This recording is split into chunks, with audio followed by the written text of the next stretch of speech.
नमस्कार, मैं जितेंद्र शर्मा। 30 मार्च की रात के करीब 2 बजने वाले हैं, यानी कि 1:55 और 9 बजे से महासंग्राम में मतदान होगा। पिंक सिटी प्रेस क्लब के महासंग्राम का मतदान 9 बजे से शाम को 5 बजे तक, यानी कि अभी 7 घंटे हैं वोटिंग में। अभी रात है, रात के बाद फिर 3 घंटे बाद शाम सुबह के 5 बज जाएंगे और फिर उसके बाद सुबह होगी और मजमा लग जाएगा और उसके बाद वोटिंग चालू हो जाएगी। सवाल यह है कि पिंक सिटी प्रेस क्लब, हर बार चुनाव होते हैं, लेकिन कहीं ना कहीं होकर अब वो जो चुनाव वो वाले नहीं रहते जो पहले जो चुनाव होते थे, या फिर जो कार्यकारिणी जो पहले जो काम करती थी उस तरह की कार्यकारिणी अब वाली काम नहीं करती। हालांकि लोकतंत्र है, लोकतंत्र का महोत्सव है, हर बार हर साल मनाया जाता है और जिस तरह से मनाया जाता है उस तरह से सब मनाते हैं, ऐसे ही पिंक सिटी प्रेस क्लब का मनाया जाता है। विश्लेषण की अगली कड़ी में हम बात करते हैं उपाध्यक्ष पद के लिए। दिनेश सैनी इस बार उपाध्यक्ष पद पर अपनी किस्मत आजमा रहे। कार्यकारिणी में पिछली बार रह चुके हैं। फोटोग्राफर्स वोटों का बहुत बड़ा इनको फायदा इस बार जो मिलता है और मिलेगा भी, और क्योंकि फोटोग्राफर चेहरा है और मिलनसार व्यक्ति के रूप में पकड़ बहुत मजबूत है, युवा चेहरा भी है, लेकिन ये अब भी वोटर्स बताएंगे कि दिनेश सैनी को कितना चाहते हैं। हालांकि इसमें नहीं चाहने वाली कोई बात होनी भी नहीं चाहिए, क्योंकि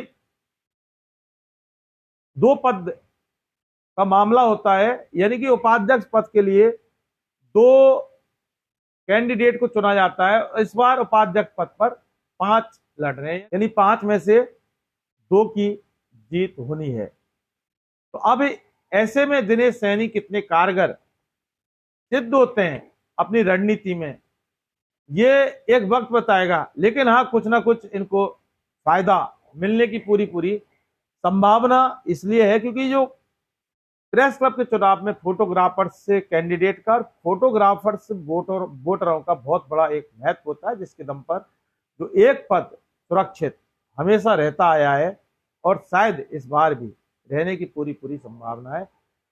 निकलेश की बात करते हैं। राजनीति में पकड़ तो बहुत बड़ी मजबूत है, लेकिन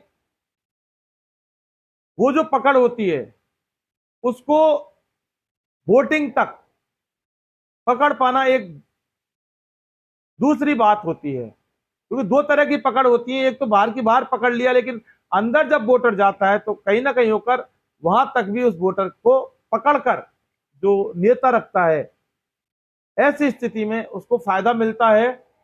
और वरिष्ठ पत्रकार के रूप में निकलेश शर्मा को देखा जाता है और ये काफी मिलनसार व्यक्ति बताए जाते हैं और जो वोटर होते हैं उनसे पर्सनल टच बहुत ज्यादा रखते हैं। कितना इनको फायदा इस चीज का मिलेगा ये वक्त बताएगा। राहुल भारद्वाज कई बार तो कार्यकारिणी में जीत लिए और उसके बाद पिछली बार उपाध्यक्ष पद पर जीते और इस बार फिर उपाध्यक्ष, यानी कि ये जो नेता हैं राहुल भारद्वाज, इनकी लालसा बहुत बड़ी है। युवा चेहरा है, जब भी लड़ते हैं ना तब जीत कर ही हटते हैं, यानी कि हमेशा इनको जीत मिलती है। इनके पीछे एक बहुत बड़ा जो वोटर्स का जो ग्रुप है वो काम करता है। और हालांकि इतना जरूर है कि जब ये जीतते हैं उसके बाद जो प्रेस क्लब में इनकी जो उपस्थिति है ये बहुत कम देखी जाती हैं। लेकिन इस बार का जो चुनाव है इनके लिए काफी जटिल हो सकता है, काफी चुनौतियां हो सकती हैं, क्योंकि यहाँ कुछ चेहरे ऐसे भी हैं जो राहुल भारद्वाज से भी ज्यादा जो हिसाब किताब वोटर्स के बीच में रखते हैं। तो इस बार कहा नहीं जा सकता, लेकिन हालांकि ये इनकी भाग्य है और इनकी किस्मत है, लेकिन ऐसा इस बार सिरे से नहीं कह सकते कि राहुल भारद्वाज ने अगर कदम रखा है तो वो जीत का कदम होगा। जीत के लिए इस बार राहुल भारद्वाज के लिए बहुत बड़ी चुनौती का सामना करना पड़ेगा, बहुत बड़ी जो जो कठिन परिस्थिति है उनसे निजात पानी पड़ेगी, तब जाकर कोई ना कोई संभावना इनके लिए बन सकती है। विमल तंवर की अगर बात की जाए तो फिर कार्यकारिणी पर रह चुके हैं, काफी मिलनसार व्यक्ति हैं और हर व्यक्ति का मान सम्मान पुरजोर तरीके से करते हैं और कुछ ना कुछ होके कुछ ऐसे वरिष्ठ जो पत्रकार हैं उनका बहुत बड़ा आशीर्वाद है, उससे कुछ फायदा हो जाए अच्छी बात है, लेकिन इस बार अगर नहीं होगा तो अगली बार फिर फायदा इनको हो सकता है। और काफी जो पहले कार्यकारिणी में थे उसके बाद ये काफी गैप के बाद आए, तो इसका एक तरफ नुकसान इनको झेलना पड़ सकता है। हालांकि प्रेस क्लब का चुनाव है, घर का चुनाव है, मैं बार बार हमेशा इसी चीज को कहता हूं, लेकिन चूंकि चुनाव चुनाव होता है, या यही नहीं पता होता कि किसके साथ बैठे, किसके साथ खा रहे, किसके साथ पी रहे हैं, वोट कहीं और जा रहा है। तो ये जो परिस्थिति है ना, ऐसे में ये जो प्रेस क्लब का जो चुनाव है ये बहुत बड़ा महत्वपूर्ण चुनाव हो जाता है। अब बात करते हैं पांचवें चेहरे की, परमेश्वर प्रसाद शर्मा। परमेश्वर प्रसाद शर्मा पहले भी उपाध्यक्ष रह चुके हैं और कार्यकारिणी में रह चुके हैं, काफी मिलनसार वो व्यक्ति है, काफी यानी कि प्रत्येक व्यक्ति से हिलमिल कर रहना, और इनकी एक अलग से ही वोटर्स में बहुत बड़ी पहचान है। हालांकि आज इन्होंने, आज का मतलब आज रात के तो 2:15 बज रहे हैं, अभी जो ये जो दिन निकल ये जो गया है, यानी 29 तारीख को इन्होंने एक अपील जारी की थी, करीब 4 मिनट की एक इन्होंने अपील जारी की थी। यानी कि अपील का मतलब एक वीडियो जारी किया था, और वीडियो में इन्होंने भावुक कहें या मार्मिक कहें एक अपील, तो पत्रकारों को संबोधित इन्होंने किया था, और पत्रकारों के नाम यानी कि जो वोटर्स हैं उनके नाम एक बहुत बड़ा मैसेज दिया था। और मैसेज में पिछले कार्यकाल में इन्होंने क्या क्या उपलब्धि थी और क्या क्या किस तरह से कैंटीन के लिए, और जो जो इनको जो पार्टी का जो संयोजक बनाया, यानी कि जो जो जिम्मेदारी दी गई थी उन जिम्मेदारियों का किस तरह से इन्होंने पालन किया था और जिम्मेदारियों पर किस तरह से खरा उतरे थे, उसका पूरा हिसाब किताब इन्होंने एक वीडियो जारी करके बताया लोगों को, आम जनता को, यानी कि प्रेस क्लब से वोटर्स को।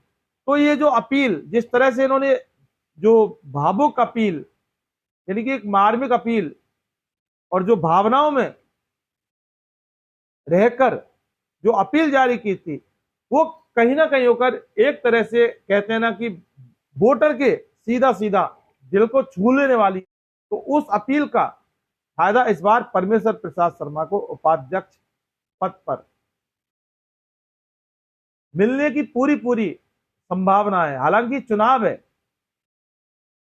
और चुनाव चुनाव होता है साहब, अपीलों से काम नहीं चलता, लेकिन हाँ अपील कहीं ना कहीं होकर कुछ ना कुछ सहारा जरूर लगा सकती है परमेश्वर की जीत के लिए। लेकिन जो परमेश्वर का जो व्यवहार है और जो जिस तरह से मिलनसार व्यक्तित्व के रूप में जाने जाते हैं, उसका फायदा ज्यादा इनको मिलेगा। उसका फायदा मिलने से इनकार नहीं किया जा सकता। और 2 पदों में एक पद परमेश्वर के लिए है, रहेगा या फिर नहीं, ये वक्त बताएगा। लेकिन ये अपील वाली जो बात है, इसने मतदाताओं को छूने का काम जरूर किया है, यानी कि मतदाताओं के दिल में उतरने का काम किया है, और उसका सीधा सीधा फायदा परमेश्वर को मिलने की संभावना है। यानी कि इसका पूरा पूरा फायदा परमेश्वर प्रसाद शर्मा को उपाध्यक्ष पद के लिए मिलना तय है। बाकी वक्त बताएगा पिटारा खुलेगा और पिटारा खुलेगा तो उसमें 2 नाम सीधे सीधे आ जाएंगे। तो उपाध्यक्ष पद के लिए कौन और कौन। दोस्तों फिलहाल के लिए बस इतना ही। आपने अगर हमारा चैनल सब्सक्राइब नहीं किया है ना तो कर लें, और जो बेल आइकन घंटी है उसको जरूर दबाइए, जिससे कि हमारे आगे आने वाले जितने भी वीडियो होते हैं उनके नोटिफिकेशन आपको तुरंत मिल सके। फिलहाल के लिए बस इतना ही। नमस्कार।